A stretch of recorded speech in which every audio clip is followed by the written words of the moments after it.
ভাবো তো, মাঝরাতে হঠাৎ আকাশ থেকে একটা কণ্ঠস্বর তোমার নাম ধরে ডাকল, আর ঠিক ৭ দিনের মধ্যে তোমার মৃত্যু নিশ্চিত।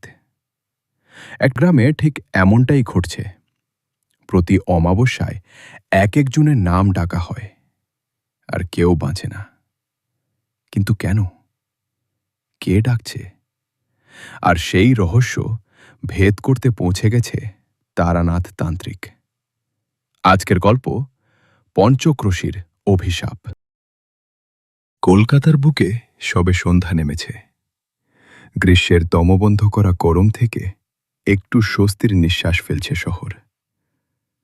তারানাথবাবুর বাড়ির বারান্দায় বসেছিলাম আমি, হাতে একটা চায়ের কাপ আর মনে অদ্ভুত এক অস্থিরতা। গত ৩ দিন ধরে তারানাথবাবু নিজের ঘরে বন্ধ হয়ে আছেন। কেবল খাওয়া দাওয়ার সময় বেরোচ্ছেন, আর তাও নীরব। কোনো কথা নেই, কোনো হাসি নেই। এমন সময় ঘরের দরজা খুলে গেল। তারানাথবাবু বেরিয়ে এলেন। তার মুখে গভীর চিন্তার ছায়া, চোখে যেন কোনো দূর আকাশের অতল খোঁজ। আমাকে দেখে থমকে দাঁড়ালেন, তারপর বললেন, এসো বিভূতি, বসো। তোমার সঙ্গে একটা গুরুত্বপূর্ণ কথা আছে। আমি উঠে দাঁড়িয়ে তার পাশে বসলাম। তিনি বললেন, তুমি কি পঞ্চক্রোশীর কথা শুনেছ? পঞ্চক্রোশী মানে? আমি জিজ্ঞেস করলাম। ৫টি ক্রোশ দূরত্বের একটি বৃত্ত। প্রাচীনকালে তান্ত্রিকেরা বিশেষ সাধনার জন্য এমন কিছু স্থান নির্বাচন করতেন যেখানে ৫টি ক্রোশের মধ্যে ৫টি শক্তিপীঠ থাকে। এই পঞ্চক্রোশীর কেন্দ্রে করা সাধনা অত্যন্ত শক্তিশালী হয়। তারানাথবাবু বললেন, কিন্তু এই প্রসঙ্গ হঠাৎ কেন? আমি জানতে চাইলাম। তারানাথবাবু একটা দীর্ঘশ্বাস ফেললেন। ৩ দিন আগে আমার কাছে একটা চিঠি এসেছে, বর্ধমান জেলার একটা গ্রাম থেকে। চিঠিটা পাঠিয়েছে এক বৃদ্ধ ব্রাহ্মণ। তার নাম কালীপদ ভট্টাচার্য। সেই গ্রামে নাকি একটা ভয়ঙ্কর ঘটনা ঘটছে। প্রতি অমাবস্যার রাতে গ্রামের মধ্যে এক অশরীরী কণ্ঠস্বর শোনা যায়। সেই স্বর যার নাম ধরে ডাকে ৭ দিনের মধ্যে তার মৃত্যু হয়। আমার গা ছমছম করে উঠল। সত্যি? এই ৩ মাসে ৭ জন মানুষ মারা গেছে, আর আগামী ৩ দিন পরে আবার অমাবস্যা। কালীপদ বাবু লিখেছেন, গ্রামের মানুষেরা আতঙ্কে দিন কাটাচ্ছে। তারা আমাকে সেখানে যেতে বলেছেন। আপনি যাবেন? আমি জিজ্ঞেস করলাম। যেতে হবে, কিন্তু একা নয়। তোমাকে সঙ্গে সঙ্গে নিয়ে যাব, কারণ এই ঘটনাটা সাধারণ নয়। কালীপদ চিঠিতে আরও একটা কথা লেখা আছে। কি? ওই গ্রামটা একটা পঞ্চক্রোশীর কেন্দ্রে অবস্থিত, আর ওখানে নাকি ১০০ বছর আগে এক তান্ত্রিক একটা ভয়ঙ্কর কালী সাধনা করতে গিয়ে ব্যর্থ হয়েছিল। তার আত্মা নাকি এখনও ওই গ্রামে রয়েছে। পরদিন সকালে আমরা হাওড়া স্টেশন থেকে ট্রেনে চেপে বসলাম। বর্ধমান জেলার দিকে যাত্রা। তারানাথবাবু সারা পথ চুপচাপ, কেবল জানলা দিয়ে বাইরে তাকিয়ে আছেন। আমি বুঝতে পারছিলাম তার মনে কিছু একটা চলছে। দুপুর গড়িয়ে বিকেল হতে হতে আমরা পৌঁছলাম বর্ধমান। সেখান থেকে একটা টাঙা ভাড়া করে চললাম গ্রামের দিকে। গ্রামের নাম রক্তকমল। সন্ধ্যা নামতে না নামতেই আমরা পৌঁছলাম রক্তকমল গ্রামে। গ্রামটা দেখতে অন্যান্য বাংলার গ্রামের মতোই। ছোট ছোট মাটির বাড়ি, ধান ক্ষেত, পুকুর, বাঁশঝাড়। কিন্তু একটা অদ্ভুত নিস্তব্ধতা যেন জড়িয়ে আছে গোটা গ্রামটাকে। রাস্তায় মানুষজন নেই বললেই চলে। যারা আছেন তারাও যেন তাড়াতাড়ি বাড়িতে ফিরে যাওয়ার চেষ্টায়। কালীপদ বাবুর বাড়ি গ্রামের একেবারে মাঝখানে, বড় একটা পুরনো বাড়ি। আমরা যখন পৌঁছলাম তখন তিনি দরজায় দাঁড়িয়ে অপেক্ষা করছিলেন। বয়স্ক মানুষ, সাদা ধবধবে চুলদাড়ি, কপালে ত্রিপুণ্ড। আসুন তারানাথবাবু, আসুন, আপনার জন্য অপেক্ষা করছিলাম, তিনি বললেন। ভেতরে ঢুকে বসার পর কালীপদবাবু আমাদের চা জল খাবার দিলেন। তারপর শুরু হলো কথা। আপনি চিঠিতে যা লিখেছিলেন সেই ঘটনা কখন থেকে শুরু হলো? তারানাথবাবু জিজ্ঞেস করলেন। কালীপদবাবু বললেন, ৩ মাস আগে, প্রথম অমাবস্যার রাতে। আমার ঘুম ভেঙেছিল একটা ভয়ঙ্কর শব্দে। মধ্যরাত্রি। বাইরে গিয়ে দেখি গ্রামের সবাই জেগে উঠেছে। একটা অশরীরী কণ্ঠস্বর ভেসে আসছিল আকাশ থেকে। সেই কণ্ঠ ডাকছিল, রামপদ চক্রবর্তী, রামপদ চক্রবর্তী। রামপদ চক্রবর্তীকে? আমি জিজ্ঞেস করলাম। আমাদের গ্রামের একজন চাষি। ৭ দিন পরে সে মারা গেল, অজানা জ্বরে। ডাক্তার কিছুই বুঝতে পারল না। পরের মাসের অমাবস্যায় আবার সেই কণ্ঠস্বর এলো। এবার ডাকল গোপাল মণ্ডলকে। সেও মারা গেল ৭ দিনের মধ্যে। এভাবে ৭ জন মারা গেছে? তারানাথবাবু প্রশ্ন করলেন। হ্যাঁ, আর আগামী ৩ দিন পরে আবার অমাবস্যা। আমরা ভয়ে আছি। এবার কার নাম ডাকবে সেই কণ্ঠ। রাত গভীর হল। কালীপদবাবু আমাদের থাকার ব্যবস্থা করলেন, কিন্তু ঘুম আসছিল না আমার। তারানাথবাবু জানলার পাশে দাঁড়িয়ে বাইরে তাকিয়েছিলেন। চাঁদ নেই আকাশে, ঘন অন্ধকার চারদিকে। বিভূতি, তুমি কি জানো এই গ্রামের ইতিহাস? হঠাৎ তিনি বললেন। না তো। ১০০ বছর আগে এই গ্রামে ছিল এক তান্ত্রিক। তার নাম ছিল কপিলানন্দ। সে ছিল অত্যন্ত শক্তিশালী এক সাধক, কিন্তু তার মধ্যে ছিল ক্ষমতার লোভ। সে চেয়েছিল অমরত্ব পেতে। তার জন্য সে শুরু করেছিল কালী সাধনা, কিন্তু সেটা ছিল বামাচারী সাধনা। নরবলি দিতে হতো। আমার কাটা দিয়ে উঠল। তারানাথবাবু চলতেই থাকলেন। কপিলানন্দ এই পঞ্চক্রোশীর কেন্দ্রে একটা শ্মশানে তার সাধনাস্থল তৈরি করেছিল। সে ৫ জন মানুষকে বলি দিয়েছিল, কিন্তু ষষ্ঠ বলির রাতে কিছু একটা ভুল হয়ে গিয়েছিল। সাধনা অসম্পূর্ণ থেকে গেল। সেই রাতেই কপিলানন্দের মৃত্যু হয়, কিন্তু তার আত্মা মুক্তি পেল না। আপনি কি মনে করছেন এই ঘটনার পেছনে কপিলানন্দের আত্মা জড়িত? আমি জিজ্ঞেস করলাম। হতে পারে, কিন্তু আমার মনে হচ্ছে ব্যাপারটা আরও জটিল। কপিলানন্দ যে ৫ জনকে বলি দিয়েছিল, তাদের আত্মাও হয়তো এখানে রয়েছে, আর তারা হয়তো প্রতিশোধ নিচ্ছে। পরদিন সকালে তারানাথবাবু ঠিক করলেন আমরা গ্রামটা ঘুরে দেখব। কালীপদবাবু আমাদের সঙ্গে এলেন। আমরা গেলাম সেই শ্মশানে যেখানে কপিলানন্দ সাধনা করত। শ্মশানটা গ্রামকে একটু দূরে, বটগাছের ছায়ায় ঢাকা। জায়গাটা এখন প্রায় পরিত্যক্ত, কেউ আসে না এখানে। তারানাথবাবু চারদিকে ঘুরে ঘুরে দেখলেন, তারপর বললেন, এখানে একটা মন্দির ছিল। হ্যাঁ, কালীপদবাবু বললেন, কপিলানন্দের তৈরি কালী মন্দির, কিন্তু সেটা ভেঙে ফেলা হয়েছে তার মৃত্যুর পরে। তারানাথবাবু মাটিতে হাঁটু গেড়ে বসলেন, হাত দিয়ে মাটি খুঁড়তে লাগলেন। কিছুক্ষণ পরে তিনি একটা পাথর বের করলেন। সেটা ছিল একটা পুরনো শিবলিঙ্গ। এটা কি? আমি জিজ্ঞেস করলাম। এটা ছিল কপিলানন্দের সাধনার কেন্দ্রবিন্দু। এই শিবলিঙ্গের সামনেই সে বলি দিত। তারানাথবাবু বললেন। হঠাৎ একটা ঠান্ডা হাওয়া বইল। আমার মনে হলো যেন কেউ আমার কানের কাছে ফিসফিস করে কিছু বলল। আমি চমকে পেছনে ফিরলাম। কিন্তু কেউ নেই। তারানাথবাবু উঠে দাঁড়ালেন। চলো এখান থেকে, আমাদের আরও কিছু জায়গা দেখতে হবে। আমরা সেখান থেকে গেলাম পঞ্চক্রোশীর 5টি শক্তিপীঠে। প্রথমটা ছিল একটা দুর্গা মন্দির, জরাজীর্ণ, প্রায় ভাঙাচোরা অবস্থা। দ্বিতীয়টা একটা কালী মন্দির, তৃতীয়টা সরস্বতী মন্দির, চতুর্থটা লক্ষ্মী মন্দির, আর পঞ্চমটা একটা মা মনসার থান।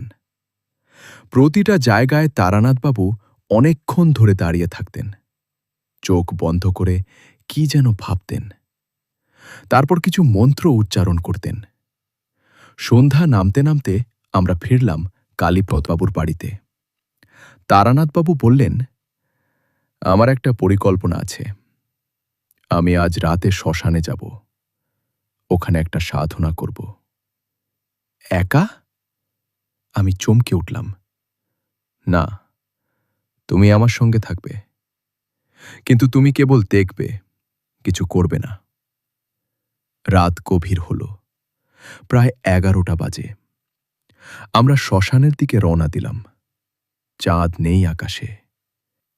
শ্মশানে পৌঁছে তারানাথবাবু তার থলে থেকে কিছু জিনিস বের করলেন। একটা লাল কাপড়, কিছু ধূপ, একটা ঘণ্টা আর কিছু তন্ত্রের বই।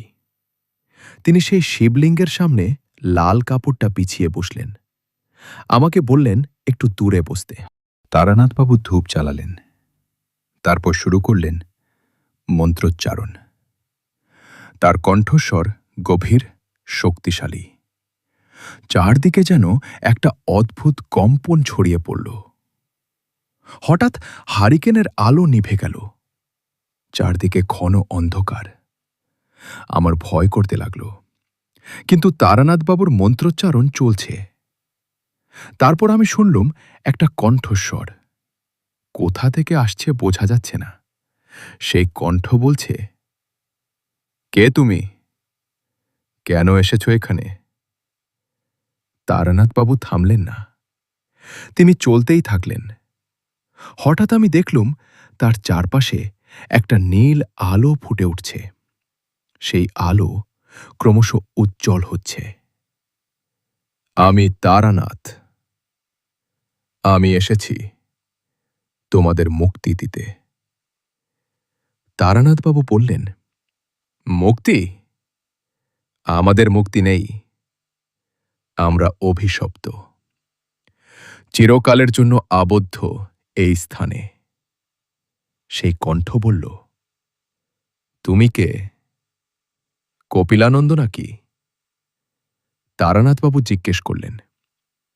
একটা ভয়ঙ্কর হাসির শব্দ শোনা গেল। না, আমি কপিলানন্দ নই। আমি তাদের একজন, যাদের সে বলি দিয়েছিল। আমরা 5 জন, আর আমরা প্রতিশোধ নিচ্ছি। কার উপর প্রতিশোধ? তারানাথবাবু জিজ্ঞেস করলেন। যারা কপিলানন্দের বংশধর, যাদের রক্তে তার রক্ত মিশে আছে। আমরা একে একে সবাইকে শেষ করব। তারানাথবাবু বললেন, কিন্তু তুমি যাদের মারছ তারা তো নিরপরাধ। তারা কপিলানন্দের দোষে দোষী নয়। দোষ? দোষ তো সবারই আছে। যে রক্তে অন্যায় মিশে আছে, সেই রক্তকে শুদ্ধ করতে হবে। সেই কণ্ঠ বলল। হঠাৎ বাতাসে একটা ঝাপটা এলো। আমি দেখলুম তারানাথবাবুর সামনে 5টা ছায়ামূর্তি ভেসে উঠছে। অস্পষ্ট, কুয়াশার মতো, কিন্তু তাদের চোখগুলো জ্বলজ্বল করছে লাল আলোতে। তারানাথবাবু উঠে দাঁড়ালেন। তিনি তার হাত তুললেন, বললেন, তোমরা ভুল করছ। প্রতিশোধ নয়, মুক্তিই তোমাদের একমাত্র পথ। ছায়ামূর্তিগুলো ক্রমশ স্পষ্ট হতে লাগল। আমি দেখলুম তারা 5 জন মানুষ, 3 জন পুরুষ, 2 জন নারী। তাদের মুখে যন্ত্রণার ছাপ। মুক্তি? কিভাবে পাবো আমরা মুক্তি? একজন বলল। কপিলানন্দ কোথায়? তারানাথবাবু জিজ্ঞেস করলেন। সে আছে, এখানেই আছে, এই পঞ্চক্রোশীর কেন্দ্রে বন্দী হয়ে আছে। আমরাই তাকে বন্দী করে রেখেছি। সে আমাদের মেরেছিল, কিন্তু আমরাও তাকে ছাড়ব না। তারানাথবাবু বললেন, তোমরা কপিলানন্দকে বন্দী করে রেখেছ আর নিজেরাও বন্দী হয়ে আছো। এভাবে কারোরই মুক্তি হবে না। তোমাদের ক্ষমা করতে হবে। ক্ষমা করলেই মুক্তি। ক্ষমা? সে যে আমাদের মেরেছে! একজন চিৎকার করে উঠল। হ্যাঁ, সে তোমাদের মেরেছে, কিন্তু তোমরা প্রতিশোধ নিয়ে আরো অনেক নিরপরাধকে মারছ। এতে তোমাদের পাপ বাড়ছে, মুক্তি নয়। ছায়ামূর্তিগুলো নীরব হয়ে গেল। একটা গভীর নিস্তব্ধতা নেমে এলো চারপাশে। তারপর একজন বলল, তুমি ঠিক বলছ, আমরা নিজেরাই পাপী হয়ে গেছি, কিন্তু আমরা জানি না কিভাবে মুক্তি পাব। তারানাথবাবু বললেন, আমি তোমাদের মুক্তির পথ দেখাব, কিন্তু তার জন্য তোমাদের কপিলানন্দকে ক্ষমা করতে হবে এবং কপিলানন্দকেও মুক্তি দিতে হবে। কপিলানন্দকে মুক্তি? একজন বলল। হ্যাঁ, কারণ সেও বন্দী। তার আত্মাও যন্ত্রণায় আছে। তার লোভ তাকে ধ্বংস করেছে, কিন্তু এখন তাকেও মুক্তি দরকার। ছায়ামূর্তিগুলো একে অপরের দিকে তাকালো। তারপর তারা ধীরে ধীরে মিলিয়ে যেতে লাগল। আমরা ভাবব। একটা কণ্ঠ ভেসে এলো। তারানাথবাবু আবার বসলেন। তিনি আবার মন্ত্রোচ্চারণ শুরু করলেন। এবার মন্ত্রগুলো আলাদা। এগুলো ছিল শান্তির মন্ত্র, মুক্তির মন্ত্র। অনেকক্ষণ পরে তিনি উঠলেন, আমার দিকে তাকিয়ে বললেন, চলো, আজকের মতো যথেষ্ট হয়েছে। পরদিন কালীপদবাবুকে তারানাথবাবু সবকিছু বললেন। কালীপদবাবু শুনে অবাক হলেন। তিনি বললেন, তার মানে রক্তকমল গ্রামের সবাই কপিলানন্দের বংশধর? না, সবাই নয়, কিন্তু যারা মারা গেছে তারা সবাই কপিলানন্দের পরিবারের লোপিবারের লোক ছিল, এটা আমি নিশ্চিত। তারানাথবাবু বললেন,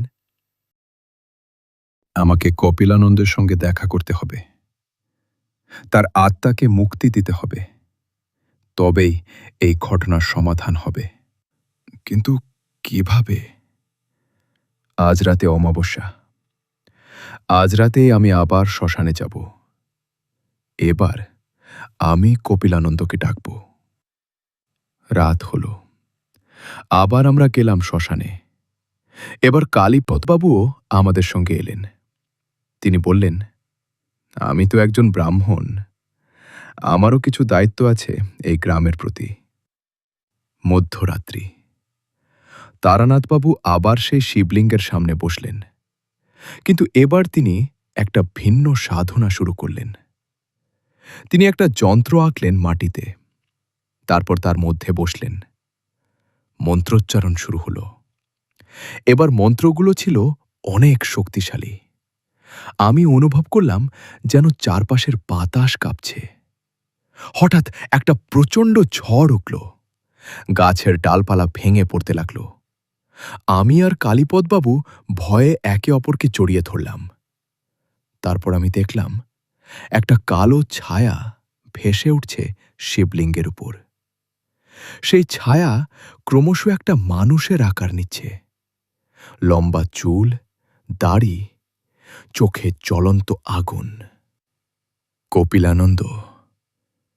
কালো মূর্তিটা তারানাথবাবুর দিকে তাকালো।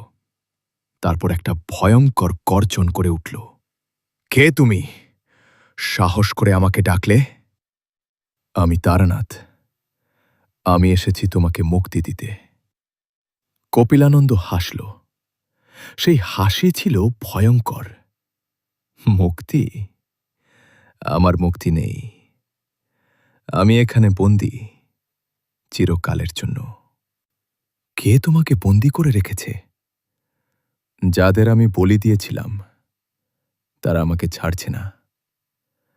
আমার সাধনা অসম্পূর্ণ থেকে গেছে। আমি অমরত্ব পাইনি, বরং পেয়েছি অনন্ত যন্ত্রণা।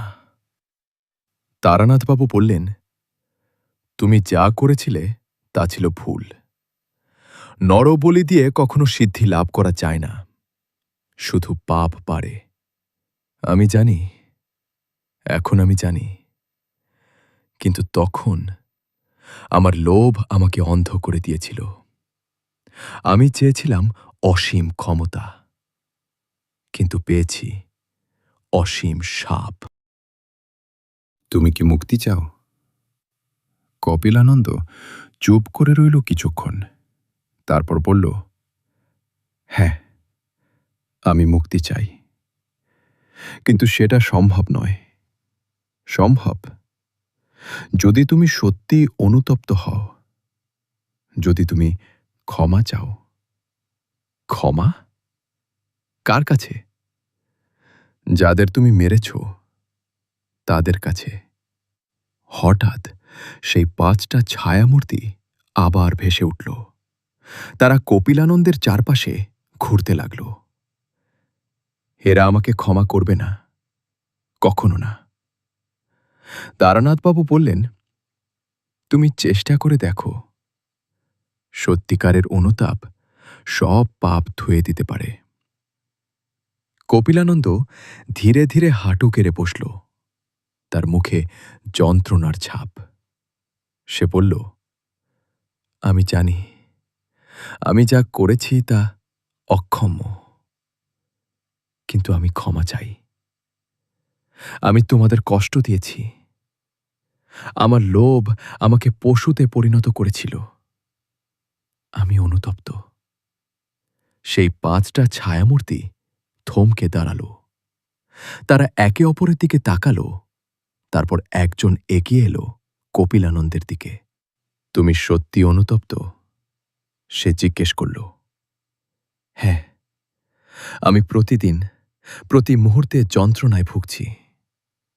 তোমাদের মুখ ভুলতে পারিনি, তোমাদের চিৎকার ভুলতে পারিনি। আরেকজন এগিয়ে এলো। আমরা তোমার কারণে আমাদের জীবন হারিয়েছি, আমাদের পরিবার, আমাদের স্বপ্ন, সব শেষ হয়ে গেছে। আমি জানি, আমি জানি। আমি শুধু ক্ষমা চাইতে পারি, আর কিছু করার নেই। 5টা ছায়ামূর্তি একসঙ্গে এগিয়ে এলো। তারা কপিলানন্দকে ঘিরে দাঁড়ালো। তারপর একসঙ্গে তারা বলল, আমরা ক্ষমা করছি, কারণ প্রতিশোধ নিয়ে আমরাও পাপী হয়েছি। ক্ষমা করেই আমরা মুক্তি পাব। হঠাৎ একটা উজ্জ্বল সাদা আলো ফুটে উঠল। সেই আলো ছড়িয়ে পড়ল চারদিকে। আমি চোখ বন্ধ করে ফেললাম। আলোটা এত উজ্জ্বল যে চোখে সহ্য হচ্ছিল না। যখন চোখ খুললাম, দেখলাম কপিলানন্দ আর সেই 5টা ছায়ামূর্তি নেই। তারা সব মিলিয়ে গেছে। শুধু একটা শান্ত মৃদু হাওয়া বইছে। তারানাথবাবু উঠে দাঁড়ালেন। তার মুখে একটা শান্ত হাসি। তিনি বললেন, শেষ হয়েছে, এখন আর কোনো বিপদ নেই। কালীপদবাবু অবাক হয়ে বললেন, সত্যি? এত সহজে? সহজ নয়। ক্ষমা করা সবচেয়ে কঠিন কাজ, কিন্তু সেটাই একমাত্র পথ মুক্তির। আমরা ফিরে এলাম কালীপদবাবুর বাড়িতে। পরদিন সকালে গোটা গ্রামে একটা নতুন প্রাণ ফিরে এসেছিল। মানুষজন বাইরে বেরোচ্ছে, হাসছে, কথা বলছে। কালীপদবাবু বললেন, কি আশ্চর্য, গোটা গ্রামটা যেন বদলে গেছে। কারণ এখানে যে অন্ধকার ছিল তা দূর হয়ে গেছে। এখন আলো এসেছে। আমরা সেদিনই কলকাতার উদ্দেশ্যে রওনা দিলাম। ট্রেনে বসে আমি তারানাথবাবুকে জিজ্ঞেস করলাম, আপনি কিভাবে জানলেন যে ক্ষমাই একমাত্র পথ? তিনি বললেন, বিভূতি, তন্ত্র সাধনা শুধু শক্তির খেলা নয়, এটা মনের খেলাও। যেখানে ঘৃণা আছে সেখানে শান্তি আসতে পারে না, যেখানে প্রতিশোধ আছে সেখানে মুক্তি আসতে পারে না। ক্ষমা করলেই মুক্তি। কিন্তু কপিলানন্দ তো এত বড় পাপ করেছিল। হ্যাঁ, করেছিল, কিন্তু সে অনুতপ্ত হয়েছিল, আর তার অনুতাপ ছিল সত্যিকারের। যখন কেউ সত্যি অনুতপ্ত তো হয়, তখন ভগবান তাকে ক্ষমা করেন। ট্রেন এগিয়ে চলছিল কলকাতার দিকে। জানলা দিয়ে দেখছিলাম বাংলার সবুজ মাঠ, নদী, গ্রাম।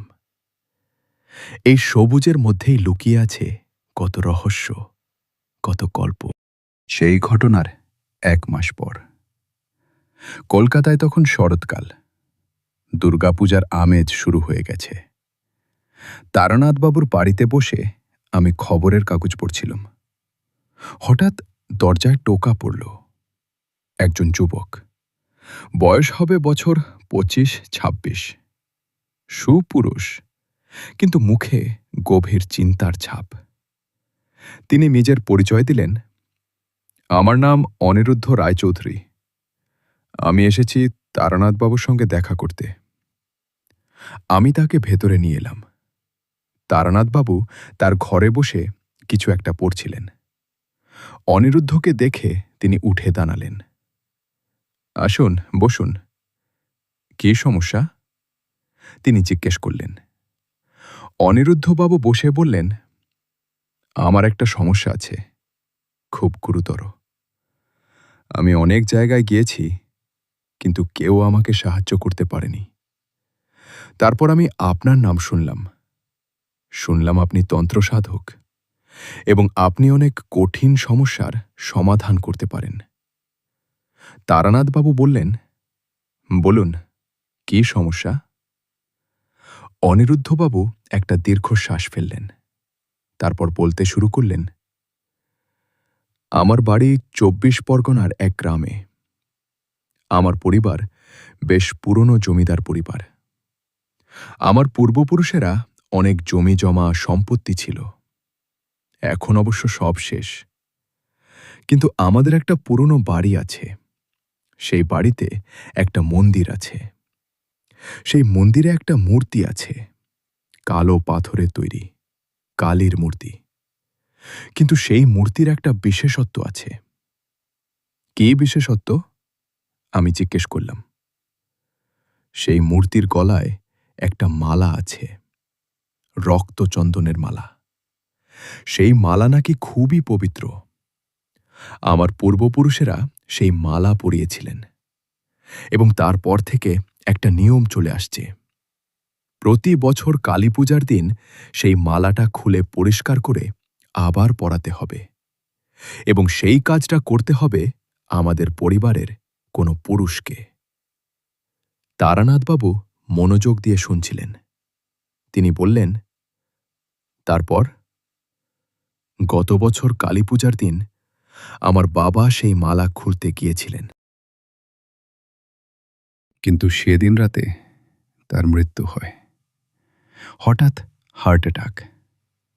এবং তার আগে আমার ঠাকুরদাও একইভাবে মারা গিয়েছিলেন। তারও কালীপূজার দিন মালা খোলার পর মৃত্যু হয়েছিল। আপনি কি মনে করেন এই মালার সঙ্গে এই মৃত্যুর সম্পর্ক আছে? তারানাথবাবু জিজ্ঞেস করলেন। আমি নিশ্চিত, কারণ শুধু তাই নয়, এই 3 মাসে আমি অনেকবার স্বপ্ন দেখেছি। স্বপ্নে একটা কালো ছায়া আমার দিকে এগিয়ে আসছে, আর একটা কণ্ঠস্বর বলছে, মালা খুলো না, নইলে তোমারও মৃত্যু। তারানাথবাবু উঠে দাঁড়ালেন। তিনি জানলার পাশে গিয়ে কিছুক্ষণ বাইরে তাকিয়ে রইলেন। তারপর ফিরে এসে বললেন, আমাকে সেই মন্দির দেখতে হবে, আর সেই মালাও। আপনি যাবেন আমার সঙ্গে? অনিরুদ্ধবাবু আশার সুরে বললেন, হ্যাঁ, আজই চলুন। আমরা তিনজন সেদিন বিকেলেই রওনা দিলাম। ট্রেনে ২৪ পরগনার দিকে যাত্রা। সন্ধ্যা নামতে না নামতে আমরা পৌঁছলাম সেই গ্রামে। গ্রামের নাম কালীতলা। অনিরুদ্ধবাবুর বাড়ি ছিল একটা পুরনো জমিদার বাড়ি, বিশাল, কিন্তু এখন প্রায় জরাজীর্ণ অবস্থা। বাড়ির পেছনে একটা ছোট মন্দির, সেখানেই সেই কালী মূর্তি। তারানাথবাবু মন্দিরে ঢুকলেন, আমিও তার সঙ্গে গেলাম। মূর্তিটা দেখে আমার গা শিউরে উঠল। প্রায় ৩ ফুট উঁচু, কালো পাথরের তৈরি। মূর্তির মুখ ভয়ঙ্কর, জিভ বেরিয়ে আছে, গলায় নরমুন্ডুন্ডের মালা, আর তার ওপরে পরানো আছে সেই রক্তচন্দনের মালা। তারানাথবাবু মূর্তির সামনে দাঁড়িয়ে দীর্ঘক্ষণ চুপ করে রইলেন। তারপর তিনি বললেন, এই মালাটা কবে পরানো হয়েছিল? অনিরুদ্ধবাবু বললেন, আমার ঠাকুরদাদার ঠাকুরদা পরিয়েছিলেন প্রায় ১০০ বছর আগে। কেন পরিয়েছিলেন? সেই সময় নাকি আমাদের পরিবারে অনেক দুর্ভাগ্য নেমে এসেছিল। একের পর এক মৃত্যু হচ্ছিল। তখন একজন তান্ত্রিক এসে বলেছিলেন, এই মালা পরালে সব ঠিক হয়ে যাবে। আর সত্যিই তা হয়েছিল, কিন্তু শর্ত ছিল প্রতি বছর মালা খুলে পরিষ্কার করতে হবে। তারানাথবাবু বললেন, কিন্তু যখন মালা খোলা হয় তখন মৃত্যু হয়। হ্যাঁ, কিন্তু এটা শুরু হয়েছে মাত্র ২ বছর আগে থেকে। তার আগে কখনো এমন হয়নি। ২ বছর আগে কি হয়েছিল? কোনো বিশেষ ঘটনা? অনিরুদ্ধবাবু ভাবলেন কিছুক্ষণ, তারপর বললেন, হ্যাঁ, একটা ঘটনা হয়েছিল। ২ বছর আগে এক ভিখারি এসেছিল আমাদের বাড়িতে। সে খুবই বৃদ্ধ ছিল, জরাজীর্ণ। সে খাবার চেয়েছিল, কিন্তু আমার বাবা তাকে তাড়িয়ে দিয়েছিলেন। সেই ভিখারি চলে যাওয়ার সময় কিছু একটা বিড়বিড় করছিল। আমরা শুনতে পাইনি ঠিক কি বলছিল। তারানাথবাবুর মুখ গম্ভীর হল। তিনি বললেন, সেই ভিখারি হয়তো ভিখারি ছিল না, হয়তো সে ছিল কোনো সাধু বা তান্ত্রিক, আর তাকে অপমান করায় সে হয়তো অভিশাপ দিয়েছিল। তাহলে কি করা যায়? অনিরুদ্ধবাবু ভয়ে বললেন, আমাকে একা থাকতে দিন এই মন্দিরে। আজ রাতে আমি এখানে থাকব, দেখি কি হয়। রাত গভীর হল। তারানাথবাবু মন্দিরে একা বসে আছেন। আমি আর অনিরুদ্ধবাবু বাড়িতে অপেক্ষা করছি। মধ্যরাত্রি হতেই আমরা শুনলুম মন্দির থেকে একটা ঘণ্টার শব্দ, তারপর তারানাথবাবুর মন্ত্রোচ্চারণের স্বর। আমরা ছুটে গেলাম মন্দিরের দিকে, কিন্তু মন্দিরের দরজা বন্ধ, ভেতর থেকে তালা দেওয়া। আমরা দরজায় কান পাতলুম, শুনলুম তারানাথবাবু কারো সঙ্গে কথা বলছেন। তুমি কে? তারানাথবাবুর কণ্ঠ। একটা ভারী গম্ভীর কণ্ঠস্বর এলো, আমি এই মন্দিরের রক্ষক। তুমি কি সেই তান্ত্রিক যে এই মালা পরিয়েছিল? হ্যাঁ, আমি প্রতিজ্ঞা করেছিলুম যতদিন এই মালা থাকবে ততদিন আমি এই মন্দির রক্ষা করব। কিন্তু তুমি কেন এই পরিবারের মানুষদের মারছ? আমি মারছি না, মারছে সেই অভিশাপ যা এই পরিবারের উপর দেওয়া হয়েছে। কোন অভিশাপ?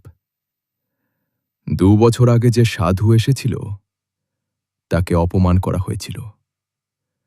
সে অভিশাপ দিয়েছিল যে এই মালা খুলবে সে মরবে। তাহলে এই অভিশাপ কিভাবে দূর করা যাবে? সেই সাধুকে খুঁজে বের করতে হবে, তার কাছে ক্ষমা চাইতে হবে। সে কোথায় আমি জানি না, কিন্তু তার একটা চিহ্ন আছে। তার ডান হাতে একটা লাল তিলক থাকে, আর সে সব সময় একটা ত্রিশূল নিয়ে ঘোরে। সকালবেলা তারানাথবাবু মন্দির থেকে বেরোলেন। তার মুখ ক্লান্ত, কিন্তু চোখে দৃঢ়তা। তিনি বললেন, আমাদের সেই সাধুকে খুঁজে বের করতে হবে। আমরা শুরু করলাম খোঁজ। গ্রামের বিভিন্ন জায়গায় গেলাম, মন্দিরে মন্দিরে, শ্মশানে, নদীর ধারে, কিন্তু সেই সাধুর কোনো খোঁজ পেলাম না। 3 দিন কেটে গেল। কালী পূজা আসছে পরশু। অনিরুদ্ধবাবু অস্থির হয়ে পড়েছেন। তিনি বললেন, আমাকে তো মালা খুলতে হবে, নইলে পূজা হবে না। তারানাথবাবু বললেন, না, মালা খোলা যাবে না, যতক্ষণ না আমরা সেই সাধুকে খুঁজে পাচ্ছি। চতুর্থ দিন সকালে আমরা গেলাম গ্রামের বাইরে একটা নদীর ধারে। সেখানে একটা ছোট্ট শিব মন্দির আছে। সেখানে গিয়ে দেখি একজন বৃদ্ধ সাধু বসে আছেন। তার ডান হাতে একটা লাল তিলক, পাশে রাখা একটা ত্রিশূল। তারানাথবাবু এগিয়ে গেলেন। তিনি হাত জোড় করে বললেন, প্রণাম বাবা। সাধু তাকালেন। তার চোখে একটা তীক্ষ্ণ দৃষ্টি। তিনি বললেন, তুমি কে? আমি তারানাথ। আমি এসেছি আপনার কাছে একটা প্রার্থনা নিয়ে। কে প্রার্থনা? তারানাথবাবু অনিরুদ্ধবাবুকে ডাকলেন।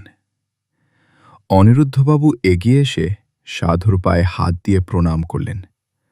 তারপর বললেন, বাবা, আমার বাবা আপনাকে অপমান করেছিল, সেজন্য আমি ক্ষমা চাইছি। আপনি যে অভিশাপ দিয়েছেন তা দয়া করে তুলে নিন। সাধু অনেকক্ষণ চুপ করে রইলেন। তারপর বললেন, তোমার বাবা আমাকে তাড়িয়ে দিয়েছিল। আমি তখন ক্ষুধার্ত ছিলাম, অসুস্থ ছিলাম। তিনি আমায় এক ফোঁটা জলও দেননি। আমি জানি বাবা, সেটা ভুল হয়েছিল, কিন্তু এখন তিনি নেই। আমি তার পুত্র। আমি ক্ষমা চাইছি। সাধু উঠে দাঁড়ালেন। তিনি অনিরুদ্ধবাবুর মাথায় হাত রাখলেন। বললেন, তুমি নিরপরাধ। তোমার বাবার দোষে তোমার কোনো দায় নেই। আমি আমার অভিশাপ তুলে নিলাম। অনিরুদ্ধবাবু কাঁদতে শুরু করলেন। তিনি বারবার সাধুর পায়ে মাথা ঠেকাতে লাগলেন। সাধু তারানাথবাবুর দিকে তাকালেন, বললেন, তুমি একজন সত্যিকারের তান্ত্রিক। তুমি জানো, ক্ষমা চাওয়াই সব সমস্যার সমাধান।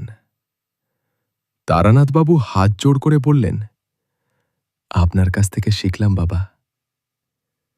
কালী পূজার দিন অনিরুদ্ধবাবু নিজে মালা খুললেন। কোনো সমস্যা হল না। পূজা ভালোভাবে সম্পন্ন হল। আমরা ফিরে এলাম কলকাতায়। ট্রেনে বসে তারানাথবাবু বললেন, বিভূতি, তুমি লক্ষ্য করেছ, 2 বার আমরা দেখলাম ক্ষমা চাওয়াই সমাধান। হ্যাঁ, আমি বললাম, কিন্তু এত সহজে মানুষ ক্ষমা করতে পারে না। তাই তো পৃথিবীতে এত সমস্যা। মানুষ ক্ষমা করতে জানে না, প্রতিশোধ নিতে চায়। কিন্তু প্রতিশোধে কখনো শান্তি আসে না। শান্তি আসে ক্ষমায়। ট্রেন ছুটে চলছে, কলকাতা এগিয়ে আসছে, কিন্তু আমার মনে গেঁথে রইল তারানাথবাবুর সেই কথা, ক্ষমায় শান্তি।